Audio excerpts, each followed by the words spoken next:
I need to get this off my chest because I honestly don't know how to handle this situation anymore. I, 27M, have been with my girlfriend Harley, 26F, for 4 years now.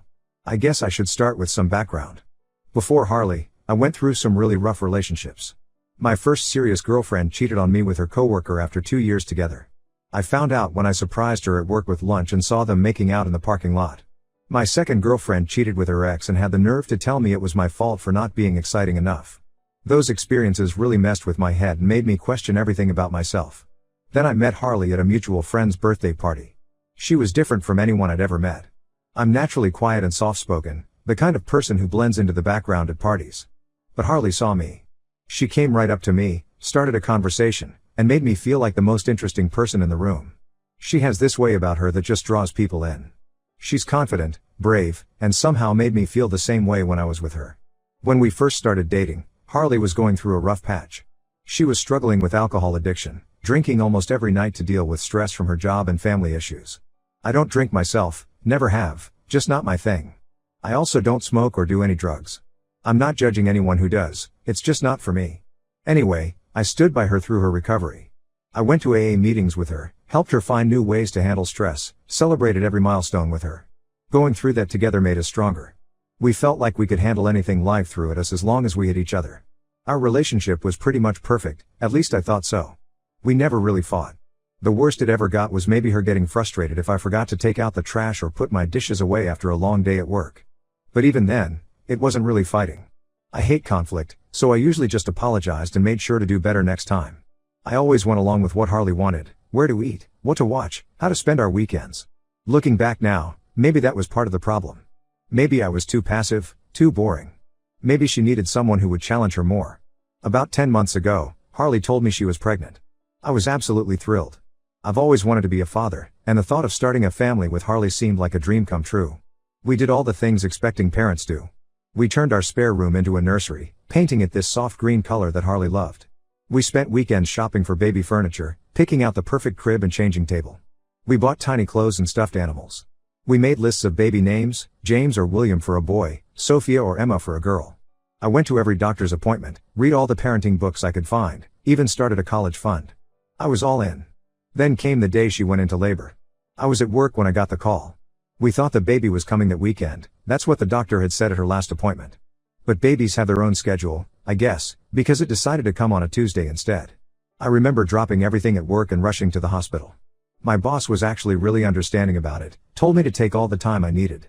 When I got to the hospital and found Harley's room, that's when my whole world fell apart. I walked in and saw Harley in the hospital bed, holding a baby, our baby, I thought.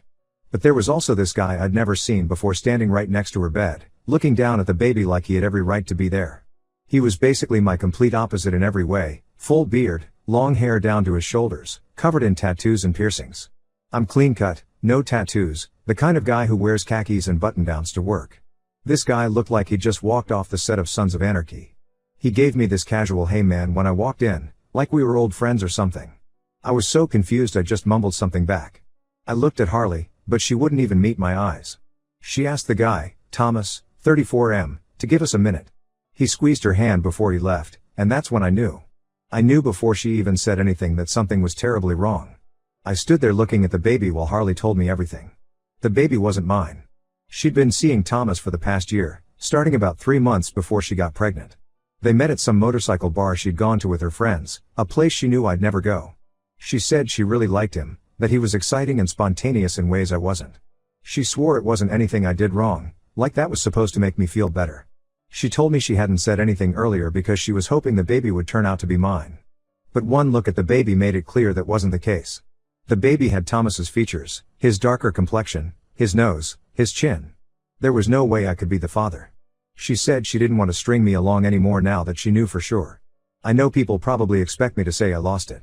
That I went after Thomas or screamed at Harley or something. But I didn't. I just stood there, feeling like I couldn't breathe. I don't even remember leaving the hospital. The next clear memory I have is sitting in my car in the parking lot of our apartment building, staring at nothing. We've separated now. Split up our stuff and moved to different places. I couldn't stand to be in that apartment anymore, looking at the nursery we'd created together. Packing up was the worst part. Every little thing I packed was a reminder of what I'd lost, the crib we spent hours assembling, The mobile that played lullabies, the tiny clothes we'd bought. I ended up donating all the baby stuff. I couldn't bear to keep any of it. My friends keep telling me I dodged a bullet. They say I'm better off finding out now rather than years down the road, maybe after raising a child that wasn't mine. But that doesn't make it hurt any less. I trusted her completely. We went through so much together, helped each other through hard times. I really thought we were building a life together, that we were going to have our happy ending. I'm not sure how to move forward from here. Everything still feels fresh and raw. I keep replaying the last year in my head, wondering if there were signs I missed. Should I have noticed when she started going out more with her friends? When she started being more protective of her phone? When she seemed less interested in planning the baby's room? Part of me wants to be angry, but mostly I just feel empty. I've blocked Harley's number and all her social media. I'm staying with my brother for now until I figure out what to do next. I just can't believe this is my life now. Edit. Thank you everyone for the support and advice. I'm trying to read through all the comments. And no, I'm not considering taking Harley back, no matter what she says or does. Update 1. It's been about 3 weeks since my last post. First, I want to thank everyone for their support and advice. Reading through all your comments really helped me feel less alone in all this. A lot has happened since then, and I needed some time to process everything before I felt ready to update. Last week, Harley showed up at my workplace. I was heading out to lunch when I saw her standing next to my car in the parking lot. She looked terrible, dark circles under her eyes, messy hair, wearing what looked like the same clothes from yesterday. At first, I tried to walk past her like I didn't see her. I wasn't ready to face her, didn't think I'd ever be ready. But she started crying and grabbed my arm, begging me to talk to her. A couple of my coworkers were walking by, and I didn't want to make a scene, so I agreed to 5 minutes. We sat on a bench outside my office building. That's when Harley told me everything that's been happening with Thomas. Apparently, life with her dream man isn't turning out like she hoped. Thomas has shown zero interest in being a father. He spends most of his time planning motorcycle trips with his friends, leaving her alone with the baby for days at a time. When he is home, he gets angry about the baby crying and complains that he can't sleep. He hasn't changed a single diaper or gotten up for any night feedings. According to Harley, he told her that he never wanted kids and that she trapped him into the situation. The worst part is he's still going on his weekend motorcycle trips like nothing's changed. Last weekend, he left on Friday morning saying he'd be back Sunday night. He didn't come back until Tuesday afternoon. Didn't call, didn't text, just showed up like nothing was wrong. When Harley tried to talk to him about it, he told her she was being clingy and that he needed his freedom. Then she dropped the real reason she came to see me. She wants me to consider being the baby's father. She went on this long speech about how she made the biggest mistake of her life, how she threw away something real for something that turned out to be fake. She talked about what a good father I would be, how stable and caring I am, completely opposite to Thomas. She even said we could pretend the baby was mine, that Thomas agreed to stay away if that's what I wanted. The whole time she was talking, I felt like I was going to be sick. All I could think about was that year of lies. A whole year where she could have been honest with me, but instead chose to lie every single day. She watched me set up that nursery, saw how excited I was about being a father, watched me read those parenting books and start a college fund, and said nothing. She let me believe I was going to be a father while knowing there was a good chance I wasn't. My brother, who I'm still staying with, thinks I should at least consider it. He says the baby is innocent in all this and deserves a good father figure. He pointed out that I was already prepared to be a father, had already fallen in love with the idea of raising this child. But he doesn't understand. Every time I look at that baby, all I would see is her betrayal. Every milestone, every birthday, every school event would be a reminder of how she chose Thomas over me. And what happens when the baby grows up and starts looking more like Thomas? What do we tell him then? Plus, there's the practical side of things. Even if Thomas says he'll stay away now, he's still legally the father. He could change his mind at any time and decide he wants to be involved. Then I'd have to watch this guy who Harley chose over me come in and out of the child's life. I'd have to see him and Harley at every major life event. I can't do that to myself. I told Harley I needed time to think about it, mostly just to get her to leave. She kept crying, saying she'd wait as long as I needed, that she knows now what really matters in life. But I already know my answer. I can't be that guy, the backup plan when things don't work out with the man she actually wanted. I'm not going to be her safety net just because her fantasy life with Thomas turned out to be a nightmare. My friends are split on this. Some think I should give it a chance, say that people make mistakes and deserve second chances. Others think I'm right to walk away, that taking her back would just show her that she can treat me however she wants and I'll still be there to pick up the pieces. The thing is, I don't think this is about second chances. This isn't about forgiveness. This is about respect and trust. Harley didn't respect me enough to be honest with me. She didn't trust me enough to tell me the truth when she first got involved with Thomas. Instead, she lied to my face every day for a year. She watched me build a future that she knew might be a lie, and she said nothing. I've been having trouble sleeping since she showed up at my work. Every time I close my eyes, I see her standing there with the baby, begging me to come back. Part of me, a very small part, wants to say yes. Not for her, but for the baby. But I know that would be a mistake. I'd be setting myself up for a lifetime of pain and resentment. I'm going to tell her no. I'm planning to send her an email making it clear that I don't want any contact from her. I'll also be talking to HR about not letting her into my workplace again. It's time for me to start healing and moving on with my life. Update 2. 2 months have passed since Harley asked me to be a father to her child. I know I said in my last update that I was going to send her an email telling her not to contact me, but things got complicated. I wrote the email, rewrote it about 20 times, but never sent it. Part of me felt like I owed her a face-to-face conversation after 4 years together. That was probably my first mistake. The past 2 months have been a roller coaster. I've been getting messages from mutual friends almost daily, telling me how Harley's really struggling. According to them, Thomas has completely abandoned her and the baby. He moved in with some friend in California, saying he needed to find himself or some bullshit like that. He hasn't sent any money or even asked about the baby since he left. She's had to move back in with her parents because she can't manage on her own. Our mutual friend Sarah told me Harley had to quit her job because she couldn't afford childcare, and her parents work full-time. She's burning through her savings, and Thomas won't even answer her calls about child support. Sarah said Harley spends most days just sitting in her old childhood bedroom, holding the baby and crying. Yesterday, everything came to a head when I ran into Harley's mother at the grocery store. I was in the cereal aisle when I heard someone call my name. I turned around and there she was, looking like she'd aged 10 years since I last saw her. She started crying right there in the middle of the store, telling me how Harley cries herself to sleep every night. How she keeps saying she made the biggest mistake of her life choosing Thomas over me. Her mother went on about how Harley's not eating properly, how she's lost so much weight, how she just sits in her room staring at old pictures of us. She begged me to at least talk to Harley, said everyone makes mistakes and deserves a second chance. She even offered to watch the baby anytime we wanted to go out and try to rebuild our relationship. Then she said something that really got to me. She said Harley had finally admitted why she started seeing Thomas in the first place. Apparently, right before she met him, she'd found some engagement ring websites in my browser history. She panicked, thinking I was going to propose. She said she wasn't ready for marriage, that she felt trapped, and Thomas represented freedom. Her mother said Harley realizes now how stupid and immature that was. But here's the thing, I was looking at rings. I had been planning to propose on our anniversary. I'd even talked to her parents about it, asked for their blessing. They knew. They knew and they still let me believe the baby was mine. They watched me plan for a future that was built on lies. That's when something inside me just snapped.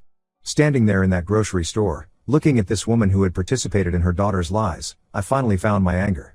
I told her exactly what I thought. This wasn't a mistake. A mistake is forgetting to pay a bill or saying something thoughtless in an argument. What Harley did was a series of conscious choices over an entire year. She chose to start seeing Thomas instead of talking to me about her fears. She chose to keep seeing him after finding out she was pregnant. She chose to let me believe I was going to be a father. She chose to let me build a nursery, buy baby clothes, and plan for a future she knew might not be real. And her parents chose to watch it all happen and say nothing. I told her mother I was sorry Harley was struggling, but these were the consequences of her own actions. She wanted Thomas, wanted the excitement and freedom he represented, and now she has to live with that decision. I'm not going to be anyone's backup plan or safety net just because their first choice didn't work out. Her mother started saying something about the baby being innocent and all this, but I cut her off. I told her that the baby deserves better than to be used as a tool to manipulate me into a relationship. I said that if Harley really cares about the baby's future, she needs to stop trying to force me into being its father and start focusing on being a better mother herself. I left her standing there in the cereal aisle. I abandoned my shopping cart and just walked out of the store. When I got home, I had a dozen missed calls from Harley and her parents. I blocked their numbers. All of them. I thought knowing why Harley cheated would help me move on, but it just made everything worse. To know that she threw away our future because she was afraid of commitment, that she let me plan a proposal that would never happen, it just adds another layer of betrayal to everything. Update 3. It's been 6 months since everything happened, and I felt I owed this community one final update. So much has changed since my last post, both good and bad. Harley's still trying to contact me through different people. Last month she even had her sister bring the baby to my apartment, thinking seeing him might change my mind. They stood outside my door for almost an hour, her sister calling out that the baby needed a father, that I was being cruel by not even looking at him. I didn't open the door. I just sat on my couch with my headphones on until they left. After that incident, I realized I needed to make some major changes. I've accepted a job offer in another city, about 3 hours away. It's actually a better position with higher pay, but honestly, I would have taken a pay cut just to get away from all this. I'm moving next week. Only my brother and 2 closest friends know where I'm going.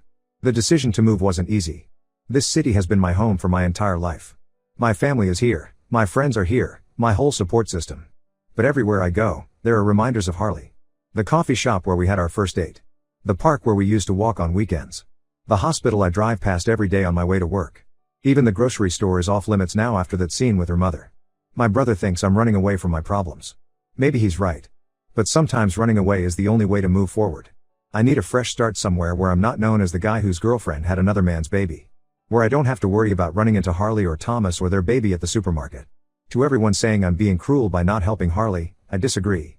She made her choice when she decided Thomas was worth throwing away our relationship. She chose him over me every single day for a year.